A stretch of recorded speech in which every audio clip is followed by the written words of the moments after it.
안녕하세요. 이투스 네오 강남에서 올 윈터스쿨 우리 예비 고3 학생들하고 수업을 하게 된 윤성우 선생이라고 합니다. 일단 제 소개를 간략히 드리자면 여기 이제 PPT를 제가 띄워놨거든요. 그래서 그거 보시면서 첫 번째 제 양력을 소개하자면 현재 출강하고 있는 학원은 메가스터디 러셀하고요, 대치 명인학원 계열, 그리고 이투스 네오 이렇게 출강을 하고 있습니다. 그리고 대치동 이창무 선생님이라고 이과 상위권 수학의 이제 약간 권위자이신 선생님 연구소에서 같이 연구소 일원으로서 같이 수학 컨텐츠도 제작하고 그렇게 연구를 진행하고 있습니다. 오늘 제가 준비한 내용은요, 이번 윈터스쿨을 앞서 우리 예비 고3들이 현 수능을 이제 분석을 해서 우리가 어떤 식으로 이제 준비를 해야 될까라는 것을 우선적으로 우리가 알려면 수능이 어떻게 출제됐는지를 알아야겠죠. 그리고 작년 평가원이 어떻게 됐을까라는 것을 좀 아셔야 돼요. 그래서 그거에 대한 분석 내용을 먼저 설명을 드릴 거고요. 두 번째는 이번 겨울부터 제가 하게 될 수업의 방향성과 강의 프로그램이 어떻게 될지, 그 다음에 우리가 윈터스쿨로 끝이 아니라 윈터스쿨 이후로 어떤 식으로 정규반이 편성돼서 계속 수업이 이어지고 어떤 연관 커리큘럼으로 우리가 수업을 할지에 대한 이야기를 좀 진행을 할 겁니다. 그래서 다음 슬라이드로 이제 넘어갈 텐데요. 올해 평가원 이제 수능에 대한 분석을 진행을 할 겁니다. 첫 번째는 이제 불수능이었다. 그러니까 기존에 우리가 겪어왔던 수능과 다르게 이번 수능은 좀 어려웠죠. 그래서 많은 학생들이 당황했고, 특히 이 쉬운 문제들, 어려운 3점이나 그 다음에 준킬러라고 불리는 11번부터 14번까지에 있는 문제들, 그런 문제들이 꽤 어렵게 출제가 되면서 우리 아이들이 많은 당황을 하면서, 특히나 거기서 이제 풀지 못하는 학생들이 많이 속출하면서 점수대가 많이 내려왔죠. 특히 공통과목에서 그 수원수투 공통과목에서 난이도가 많이 상승했어요. 그렇기 때문에 우리는 기존에 1, 2학년 때 배웠던 또는 2학년 때 끝냈던 수원수투를 그냥 가볍게 생각할 게 아니라 꼼꼼하게 여러분들이 준비를 해야 되겠죠, 당연히. 그리고 3월 학평에는 여러분들 수원수투가 전범이기 때문에 무조건적으로 겨울방학 동안 또는 3월이 되기 전까지는 수원수투를 한 번 더 공부를 해야 돼요. 두 번째, 이 수투의 난이도가 좀 올라가서 수투에서 변별력이 많이 발생을 하고 있습니다. 무슨 소리냐? 수투의 미분과 적분에서 약간 어려운 문제가 출제가 돼요. 특히 준킬러, 그 다음에 킬러. 그렇기 때문에 아이들은 여기 수투를 공략하지 못하면 절대적으로 수능에서 좋은 점수를 따기가 힘듭니다. 그래서 변별력을 좌우하는 수투에서 여러분들이 어느 정도 최대한 그 공부를 꼼꼼하게 해야겠죠. 그래야지 점수를 안정적으로 확보할 수 있다는 거. 그 다음에 선택 과목에서 확통은 어느 정도 쉽게가 출제됐는데, 근데 미적분은 좀 어렵게 출제돼서 이 미적분 선택자와 확통 선택자 간의 이 표준 변환 점수 차이가 꽤 납니다. 거의 100점 기준으로는 8점에서 10점 정도 차이가 날 거예요. 그러면 우리는 특히 이 인문계열 학생들, 확통을 선택하는 학생들은 어떻게 해야 될까요? 이 이과 애들, 즉 미적분 선택자 애들보다 좀 더 점수가 좋으려면 다른 공통 과목에서 수원수투에서 점수가 많이 감점이 되면 안 되겠죠.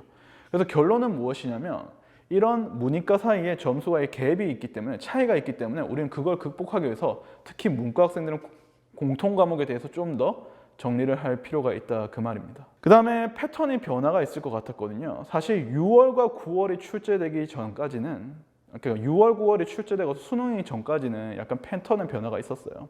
무슨 소리냐? 그 빈칸 추론 문제가 나오지 않았습니다. 그 다음에 문항 배치가 기존의 수능과는 다르게 이어졌었어요. 근데 이번 수능에서 어떻게 되냐면 15번에 빈칸 추론이 등장했죠, 다시. 가나다 해서. 그래서 패턴이 변하지가 않았어요, 사실.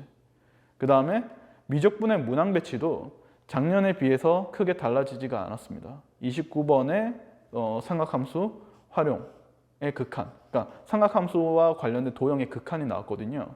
그런 패턴이 변할 줄 알았는데 기존 패턴이 좀 유지가 됐다는 거. 전반적으로 난이도는 상승하게 됐다는 거. 그래서 패턴이 변화가 있었냐 하면 크게 변하지는 않았어요. 그 다음에 난이도로 보면 킬러의 난이도는 작년, 재작년보다는 좀 많이 낮아졌습니다. 22번이나 30번 기준으로 보면 작년보다는 난이도가 좀 떨어진 반면에 준킬러 문제들 있죠. 뭐 21번, 그 다음에 20번, 그 다음에 13, 14, 이런 문제들이 있죠. 그런 문제들이 전반적으로 난이도가 상승을 했어요. 결론은 무엇이냐면 문제가 옛날 같았으면 쉬운 문제만 쭉 풀 수 있다가 마지막에 어려운 문제 꽝꽝꽝 하고 나왔다면 요즘 수능 트렌드는 쉬운 문제는 이제 어느 정도 적당한 양으로 있다가 중간 난이도 이상의 문제가 계속 등장하기 시작하는 거예요. 그러다 보니까 쉽게 공부한 학생들은 당연히 풀 수가 없는 문제가 많겠죠. 그래서 약간 여러분들은 심화로 공부를 해야 된다는 것을 말씀드리고 싶어요. 특히 이번에 수능의 패러다임이 좀 바뀌었어요. 기존 수능은 기출문제만 열심히 풀고, 그러니까 어느 정도 N회독이라 하죠. 여러 번 반복한 다음에 기출문제만 엄청 죽어라 분석을 하면 어느 정도 문제 풀 때 있어서의 그 크게 어려움이 없었던 반면에 올 수능은 기출문제만 주구장창 공부했던 학생들은 되려 실패한 케이스가 많습니다. 왜냐하면 난이도가 약간 꼬여서 나오는 문제가 많았어요. 원래 기존에 이제 평가원 과 수능은 한 번 꼬우고 많아봤자 두 번 꼬우고 많은데 이 두 번, 세 번 꼬우는 문제가 굉장히 많이 나오다 보니까 학생들이 한 번 더 연산을 거쳐야 되는 상황이 오니까 굉장히 힘들었던 거예요. 감히 말하건대 기출만 계속 공부해서는 이제는 승산이 없어요. 우리가 이제 어렵다고 하는 N제 시리즈, 그 다음에 사설 모의고사, 우리가 이제 기존의 대치동이나 또는 인터넷 강의에서 이제 흔히 우리가 구매할 수 있는 그런 모의고사들 굉장히 많이 연습을 하셔야 돼요. 그래야지만 여러분들이 어느 정도 이 어려운 수능에 적응을 할 수 있다 그 말이죠. 그래서 지금부터 이제 수능 분석을 좀 해드릴까 해요. 이제 슬라이드를 넘어가면 첫 번째 이제 보여드리는 문제는 뭐냐면 수능 15번 문제입니다. 아까 말했던 빈칸 추론이 안 나올 거라 했었죠. 근데 등장을 하게 됐어요. 빈칸 추론은 작년 수능 이후로 사실 6월에도 나오지 않았고 9월에도 나오지 않았습니다. 많은 사람들이 빈칸 추론은 안 나올 가능성이 높다라고 했지만 이번에 등장했거든요. 그래서 이게 잘못된 거였어요. 패턴의 변화가 있을 거라고 했지만 패턴의 변화는 있지 않았다. 그 빈칸 추론 문제가 되려 어렵게 문제가 출제가 되었다 라는 것으로 우리가 이야기를 할 수 있을 것 같아요. 자, 그 다음에 다음 슬라이드로 넘어가면요. 이 수능 29번, 아까도 말했죠. 미적분 29번이 기존에 우리가 수능에서 쳤었던 29번과 문항 배치가 똑같아요. 즉 삼각함수와 도형의 극한이 연계가 됐다 그 말이죠. 그게 동일하게 올해도 그렇게 됐습니다. 기존에는 이제 6월, 9월 보면요. 6월 달에는 이게 28번에 출제가 됐었어요. 그래서 이게 객관식에서 4점짜리로 출제되는구나 하고 넘어갔었는데 이게 되려 이번 수능에서 29번 주관식으로 출제가 되면서 많은 학생들이 뭐야 이거 갑자기 4점짜리 어려운 걸로 등장을 했다라는 것 때문에 또 당황해서 많이 못 풀던 그런 상황이 발생을 했죠. 그 다음에 22번 문제를 보겠습니다. 요 이제 수능 22번이 이 공통 과목의 제일 마지막 문항인데 약간 완화가 됐어요. 그래서 문제 자체가 조금은 이제 옛날에 킬러 풀 때보다는 많이 난이도가 좀 줄었다 그 말이죠. 사실 자랑 아닌 자랑을 하자면 요거는 이제 타사 모의고사긴 한데 작년에 제가 러셀 기숙에서 학생들 이제 수업을 가르치면서 그 강대 K 모의고사라는 컨텐츠를 썼었습니다. 그때 여기 강대 K의 7회 22번이나 지금 수능 22번 동일한 모습을 볼 수 있거든요. 문제 패턴이 똑같은 것을 알 수 있을 겁니다. 그래서 여러분도 아시겠지만 기존의 기출만 많이 풀어서는 이제는 답이 없다. 어느 정도 우리는 사설을 접하면서 수능에 나올 수 있는 예측 가능한 문항들을 많이 접해야지만 우리 고3들은 성공할 수 있다라는 것을 좀 알려드리고 싶어요. EBS에 대한 연계도 조금 이야기를 해볼 겁니다. 여기 이제 나오는 거는 6월 모평의 9번 문제예요. 그래서 여러분들이 보시면 AN, 여기 홀수, 짝수, N을 구분한 다음에 AN과 AN 플러스 1에 대한 관계식이 주어져 있고 그 다음에 그 밑에 어쩌고 저쩌고 해서 뭘 구하라 A1과 A 사이의 합을 구하라 하고 6월에 나왔던 문제였거든요. 9번 문제. 근데 이게 어디서 출제가 되냐면 그 EBS에서 올해 EBS죠. 올해 EBS 수능 특강의 레벨 1 수학적 귀납법 파트라는 파트에서 레벨 1에서 10번 문제에 이렇게 동일하게 문제가 출제가 된 것을 알 수 있어요. 즉 EBS도 간접 연계라고 하지만 그냥 여러분들이 무시하고 넘어가기에는 이렇게 비슷하게 연계가 되고 있다는 거. 그래서 똑같은 거 또 보여드릴게요. 9월 모의고사 26번 문제가 여기 보이시죠? 여기 이제 미적분 문제고요. 부피를 구하는 문제예요. 그거를 이제 어디서 볼 수가 있냐면 우리가 여기 EBS 수능 완성의 4회 26번에 보면 4회 실전 모의고사죠. 거기 26번 문제가 동일하게 이렇게 모양꼴이 나온 것을 알 수가 있을 겁니다. 즉 여러분들은 EBS를 그냥 간과해서는 안 된다는 거예요. EBS도 당연히 풀어야지. 여러분들이 안정적인 등급과 점수를 위해서라면요. 또 보겠습니다. 여기 9월 모의고사 10번 문제예요. 올해 9평에 나왔던 10번 문제고요. 그 10번을 보면 이렇게 삼각함수가 나와 있고 그 다음에 삼각형의 넓이와 연계된 문제죠. 이 또한 EBS 수능 수능 완성, EBS 수능 완성에 보시면 모양이 어떻게 나오냐면 2회에 나와 있습니다. 수능 완성 2회에 보면 거기에 이제 11번 문제, 거기 보면 똑같은 문제가 나와 있거든요. 그게 이제 수능에서도 어떻게 됐냐? 수능에서도 이제 몇 번 문제냐면 수능에서도 11번 문제에서 삼각함수 그래프랑 삼각형의 넓이와 관련된 이야기가 나올 거예요. 이게 이미 수능 완성에서 출제가 됐다는 거. 그거를 이제 여러분들이 당연히 잘 알고 EBS도 그냥 관과해서는 안 된다라는 것을 우리가 알 수 있겠죠. 그 다음에 이제 우리가 기출의 중요성을 또 이야기할 겁니다. 아까 전에 이제 기출만 풀어서는 사실 수능을 그렇게 잘 볼 수는 없다라고 했는데 기출을 그렇다고 기출을 안 푸는 게 아니에요. 기출은 무엇보다 중요한 컨텐츠입니다. 우리가 필수적으로 풀어야 되고요. 당연히 기출에서부터 출발해서 모든 수능 문제나 평가 문제들이 그걸 반영해서 비슷하게 변형이 돼요. 지금 보시면 여기 올해 나왔던 6월 모의고사 20번 문제 보시면 이렇게 정적분으로 정의된 함수와 함께 이게 보시면 이제 오직 하나의 극값을 갖도록 하고 나와 있죠. 이게 작년 수능에서도 나왔거든요. 심지어 번호까지 똑같습니다. 작년 수능 20번 보세요. 작년 수능 20번 보시면 똑같은 모양으로 정적분으로 정의된 함수가 등장하고 그 다음에 어떻게 돼 있죠? 오직 하나의 극값을 갖도록 하고 똑같이 나와 있죠. 그러니까 결론은 무엇이냐? 여러분들은 기출로 변형이 되기 때문에 기출도 당연히 중요하게 생각하고 기출을 일단 최우선적으로 겨울에는 공략을 하셔야 돼요. 알겠죠? 역시 마찬가지입니다. 9월 모의고사 15번 킬러 문항이죠. 이것도 보시면 작년 9월 나영에 있었던 21번하고 동일합니다. 보이시죠? 요 9월은 이렇고 그 다음 슬라이드인 작년 9월 나영 21번 똑같죠? 맞죠?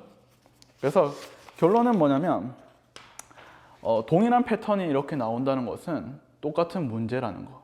알겠죠? 그게 기출은 기출로부터 출발을 하고 기출로부터 변형이 돼서 나온다는 것을 꼭 아셔야 돼요. 역시 마찬가지고 올해 케이스를 보여드릴게요. 올해 7월 인천교육청에서 14번 문제가 이렇게 기억, 니은, 디귿 판단성 문제와 속도와 위치에 대한 이야기로 나왔죠. 그게 올해 수능, 문항 번호도 똑같습니다. 올해 수능 14번도 기억, 니은, 디귿 판단성 문제에다가 플러스로 어때요? 위치와 속도에 대한 내용으로 출제가 되었죠.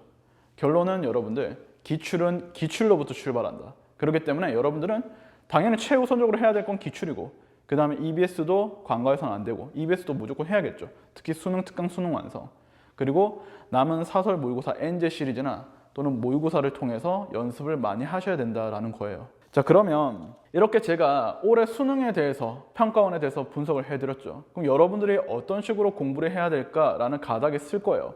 어떻게 해야 되겠어요? 첫 번째 기출을 먼저 정리해야겠죠. 기출 문제를 평가원과 수능 위주로 정리하는데 너무 옛날 시리즈의 문제들은 요즘 트렌드에 벗어나 있습니다.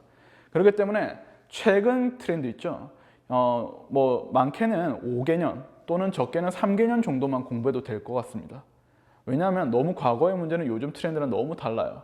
그렇기 때문에 여러분들은 3개년 정도는 필수적으로 풀고 5개년까지 풀 수 있으면 더 좋을 것 같아요. 그리고 교육청 지침으로 이 교육부에서 나타난 이제 평가원에서 출제하는 지침이 있어요. 예를 들어서 이런 거죠. 수학적 기납법과 관련된 문제에 대해서는요. 그 방정식, 부등식에서만 나오지 일반항을 구하라는 문제는 출제가 되지 않고요. 이 지수로그 함수에 대해서도 복잡한 계산이 필요한 문제는 출제하지 않는다고 되어 있습니다. 즉 격자점 같은 거 있죠. 그런 것은 출제가 될 수 없다 그 말이에요, 여러분들. 그래서 그런 것들은 여러분들 배제하고 풀어야 되는데 너무 이제 기출을 다 풀려고 하다 보면 트렌드에 벗어난 것도 다 풀게 되거든요. 그래서 최근 3개년, 많게는 5개년 정도만 정리하면 되고 EBS 수능 특강 당연히 풀어야겠죠. 언제까지? 6월 모의평가 전까지는 여러분들이 어떻게든 다 풀어내셔야 됩니다.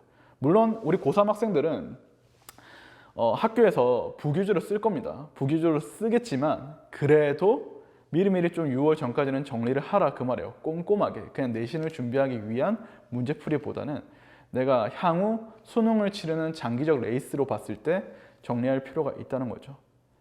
그러면 제가 앞으로 이 윈터스쿨 포함해서 이 윈터스쿨이 끝나는 이후도 우리 예비 고3 애들과 함께 정규반을 진행을 하는데요. 그때 어떤 식으로 선생님의 수업 프로그램이 진행이 되는지에 대한 제 수업 프로그램을 소개를 해드릴까 합니다.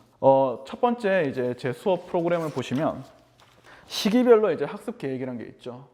그래서 지금 어떻게 되어 있냐면 1월부터 3월은 수능 개념을 다시 정리를 할 거예요. 그런 다음에 기출 문제를 다 정리할 거고요. 우리가 필수적으로 수능에서 짚고 넘어가야 할 개념, 그 다음에 내신에서는 나왔지만 수능에서는 안 나오는 그런 것들은 하지 않을 겁니다. 수능에서만 나오는 것 위주로만 정리를 할 거예요. 그 다음에 4월부터 6월은 이 실력 완성을 해야 돼요. 즉 어려운 문제들, 즉 4점짜리 위주의 연습이 필요하다 그 말이죠. 제가 아까도 말했죠. 준킬러 문항이 되게 중요해졌어요. 옛날 같았으면 4점짜리가 거의 비슷비슷한 난이도로 쉽게 출제가 됐기 때문에 4점짜리 푸는데 되게 위화감이 없었거든요. 근데 트렌드가 바뀌었죠. 4점짜리에서도 레벨이 달라져요. 난이도가. 그래서 그런 4점짜리들을 요 4월에서 6월까지 공략하고 연습을 할 겁니다. 그런 다음에 이 9월 모의고사 전까지는 뭘 할 거냐면 이 7월부터 9월까지는 엔제 시리즈. 저 같은 경우는 이 대치동 이창무 선생님의 엔제 시리즈, 뭐 문제 해결 전략이나 또 제가 갖고 있는 자체 컨텐츠와 함께 좋은 좋은 이 질의 컨텐츠를 제공을 할 겁니다. 그래서 준킬러 위주의 4점짜리 있죠. 4점짜리 그 전에 우리가 연습은 많이 하겠지만 6월 이후에 7월과 9월은 약간 준킬러 4점을 공략하기 위한 그런 엔제, 그 다음에 중간중간에 3월 대비, 6월 대비, 9월 대비 아주 모의고사를 잘 만드는 그런 팀이 있거든요. 뭐 예를 들어서 유명한 인간 강사들한테 문제를 납품하는 팀한테 이미 의뢰를 해서 모의고사도 제작을 했기 때문에 3월, 6월, 9월 대비도 같이 진행을 할 거예요. 그러면 9월 모의고사가 이제 끝났다 하면 뭘 할 거냐? 저는 이제 파이널 모의고사를 진행을 해요. 그러면 제가 만든 자체 모의고사 3회랑 그 다음에 작년에 썼던 강대 K 모의고사 그리고 이창무 선생님의 클리어 모의고사 이렇게 세 가지 모의고사를 진행을 해요. 모의고사 되게 부담스럽지 않냐? 아닙니다, 여러분들. 모의고사 많이 푸셔야 돼요.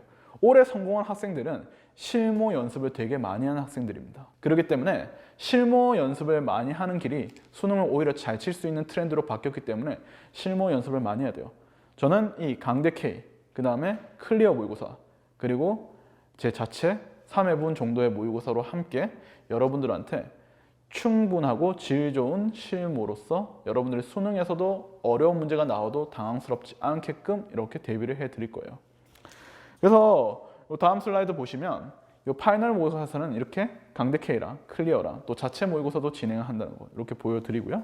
그 다음으로 이제 넘어가서 수업에 대한 특징을 좀 알려드릴 거예요. 강의 특징이나 수업 특징인데 우리 고3 수업은요 주 1회 수업으로 진행이 될 거예요. 주 1회 수업으로 진행되는데 3시간 반 정도로 이제 수업이 진행되고요. 윈터 때는 그냥 윈터 스쿨 그대로 주어진 시간에 따라서 여러분들 과목별로 이제 수업이 진행되고요. 윈터 스쿨이 끝난 이후에 2월부터 진행되는 수업 기준입니다. 그래서 주 1회 수업으로 진행되고 3시간 반 수업이고요. 매월 미리 보는 평가원이라 해서 여러분들한테 실무 연습을 좀 시킬 겁니다. 우리는 아셔야 될 게 내신으로 이제 대학을 쉽게 갈 수 있는 이제 그런 세대가 아니에요. 왜냐하면 수능의 비중이 많이 늘었죠. 수시의 비중이 줄었다고요. 거기에다가 이제 각종 논술은 그대로 유지가 되면서 대려 학종이나 또는 교과 영역, 우리가 옛날에 이제 교과로 갔던 그런 것들이 다 사라졌기 때문에 지금은 이제 약간의 정시도 엄청 중요한 비중이 된 거예요. 그래서 여러분들에 대해서는 이렇게 미리 보는 평가원 해서 여러분들과 매달 점검을 해가면서 여러분의 등급을 확인하고 그것도 이제 피드백을 해주겠죠. 여러분 이 점수를 봤을 때 몇 번에 틀렸고 어디서 여러분들이 약하고 무엇이 보강이 돼야 되고 보충이 돼야 되고 그래서 그렇게 보완이 되면 어떻다라는 피드백을 드릴 거고요. 그런 것들은 문자로 하나하나 상세하게 설명을 해 드릴 거예요. 주차별 워크북 나갑니다. 대치동에 있는 워크북이랑 동일할 거고요. 거기에다가 매주 이제 2, 3점짜리 모의고사 하나 나갈 거예요. 그래서 2, 3점짜리만 17문제로 따로 풀 수 있는 그 모의고사, 그 다음에 킬러 문항 3개가 빠진 27문항짜리 모의고사, 그렇게 해서 여러분들한테 매주 이렇게 모의고사 연습을 하면서도 그 다음에 그 주 배웠던 수업 내용까지 정리할 수 있는 워크북이 공급이 될 겁니다. 제공이 될 거예요. 그런 식으로 이제 여러분들은 되게 가벼운 마음으로 왔다가 집에 갈 때는 두 손 무겁게 갈 수 있게끔 제가 만들어 드릴 겁니다. 그래서 1월 달에도 여러분들이 윈터스쿨 끝나고도 나는 그냥 뭐 어떻게 수업 방향성을 어떻게 할지 몰라 하는 학생들은 그냥 쌤하고 그냥 쭉 가면 돼요. 알겠죠? 그 다음에 당연히 여기는 강남이잖아요. 대치동과 수원 트렌드는 똑같이 갈 겁니다. 다음에 제 프로그램은 여러분들 계산 실수가 되게 많거든요. 그래서 1일 수학 20제라고 해서 여러분들의 계산 습관을 조금 교정시키기 위해서 수업 시작 한두 달은 계속 연습장에 풀이하는 연습을 시킬 거예요. 왜냐하면 이번에 수능을 치는 학생들의 대다수가 또 감점의 요인이 뭐였냐면 계산 실수예요. 본인이 풀이 방향성과 그 다음에 어떻게 풀어야 된다는 것을 다 정해놓고도 계산해서 틀렸다 그 말이죠. 그래서 그런 부분에 대해서 수정을 하기 위해서 두 달 정도는 제가 이렇게 연습장에다가 여러분들 풀이를 하나하나 연습을 시킬 거예요. 그래서 그거는 올해는 하지 않고 한 두 달 정도만 연습을 시킬까 합니다. 그러면 계산이 어느 정도 안정화되거든요. 그러고 나서 여러분들이 선생님 저 수업이 아닐 때 질문은 어떻게 해요? 하면 주중에 날을 따로 정해서 이렇게 개별 클리닉을 진행을 할 거예요. 선생님이 직접 하고 유능한 서울대 출신이나 또는 스카이 출신의 조교가 와서 같이 학생들의 질문을 받아줄 겁니다. 그냥 어설프게 옆에서 연습장 펴놓고 하는 게 아니라 이렇게 모니터랑 아이패드를 연결해가지고 학생이 모니터 보면서 본인이 어떻게 풀었는지를 띄워놓고 그렇게 한번 진행을 할 테니까 여러분들이 너무 나는 수업만으로 부족하다라는 학생은 이 클리닉을 통해서 보충을 하시면 될 것 같아요.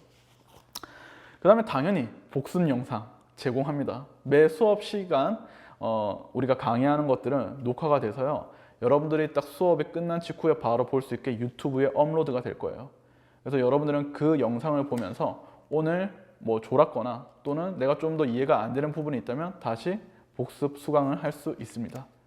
그렇게 제가 매 스트리밍으로 이미 수업이 진행되기 때문에 바로바로 여러분들이 수업이 끝나면 복습 영상을 받을 수가 있을 겁니다. 그 다음에 철저하게 여러분들 사후 관리 해드려요. 어떻게 하냐면 여러분들이 집에 가서도 풀다가 모르는 게 있다 또는 집에 가서도 상담하고 싶은 게 있다 라고 하면 저한테 카톡을 보내거나 또는 문자를 하시면 됩니다. 이런 식으로 이 학생들 하는 거 보이죠? 카카오톡으로 질문해서 보내면 제가 아이패드로 예쁘게 풀이해서 여러분들한테 다시 보내드리니까요. 그거 여러분들이 확인하신 다음에 저한테 뭐 서슴없이 항상 연락하셔도 돼요. 또는 6월, 9월 치고 나서 또 모의고사 치고 나한테 상담하고 싶다. 저한테 상담하고 싶으면 그냥 연락하면 됩니다. 그럼 제가 상담도 해주고 어떻게 수정 보완하자라는 그런 전략과 방향성을 제시해 줄 거예요. 그 다음에 이제 우리 부모님들 같은 경우는 우리 아이가 지금 잘 하고 있냐 또는 진도 상태가 어떤지 되게 궁금하시잖아요. 우리 학생도 지금 내 현재 상태도 잘 모르기 때문에 매주 수업이 끝나고 나면 학생들이 친 미니 테스트나 그 다음에 진도 현황, 그 다음에 학생이 어떤 부분에서 어려움을 겪고 있는지에 대한 SMS 문자를 발송해 드려요. 매주. 그래서 우리 학생들이 지금 이렇게 공부하고 있구나라는 것을 매주 부모님들은 문자를 통해서 확인할 수 있고 우리 학생들한테도 당연히 문자로 가니까 내가 이번 주는 이렇게 배웠고 내가 이 부분이 좀 부족하겠네 라는 것을 문자를 통해서 한 번 더 피드백할 수 있을 겁니다. 자, 그 다음에 여기 네이버 밴드를 운영을 할 거예요. 네이버 밴드를 운영해서 부모님들이 실시간으로 우리 학생들이 어떤 식으로 할 수 있는지 항상 본인이 궁금하면 와서 확인할 수 있게끔 제가 네이버 밴드 개설해서 학생들의 그런 학업 현황, 그 다음에 어떤 식으로 지금 우리가 수업이 진행되고 있다는 것들을 다 알려드릴 겁니다. 그래서 이제 제가 준비한 내용은 사실 여기까지인데요. 제가 마지막으로 하고 싶은 말은 이겁니다, 어머님들. 그 인디언 부족 중에 호피족이라고 있습니다.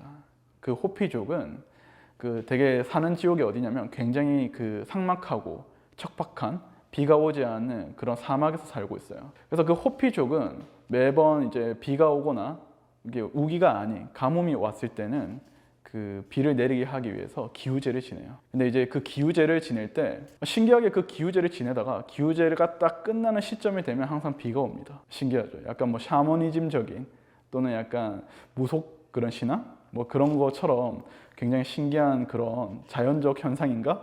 라고 싶지만 실제로 이 기우제의 비밀은 뭐냐면 비가 올 때까지 기우제를 지내는 거예요. 그 호피족들은 비가 올 때까지 기우제를 지냅니다. 그래서 그 기우제는 항상 백발백중 100% 확률로 비를 내리게 하는 거예요. 제가 이 이야기를 왜 하냐면 우리 학생들은 저마다의 기우제를 지내고 있어요.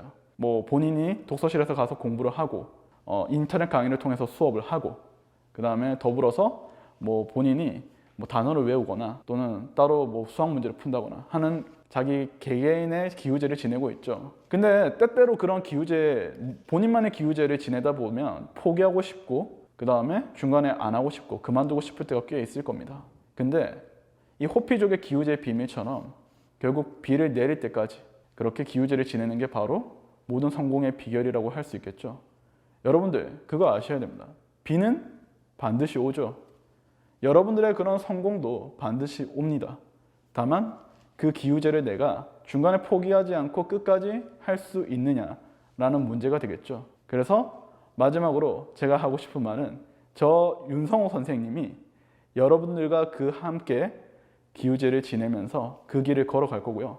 제가 여러분들의 수능의 성공을 위해서 제가 하겠습니다. 할 수 있습니다. 꼭 하고 말겠습니다. 라고 말씀드리고 싶어요. 그래서 저 믿고 열심히 하시면 꼭 성공을 할 수 있게끔 제가 도와드릴 겁니다. 그래서 제가 오늘 준비한 내용들은 다 여기까지 마무리됐고요.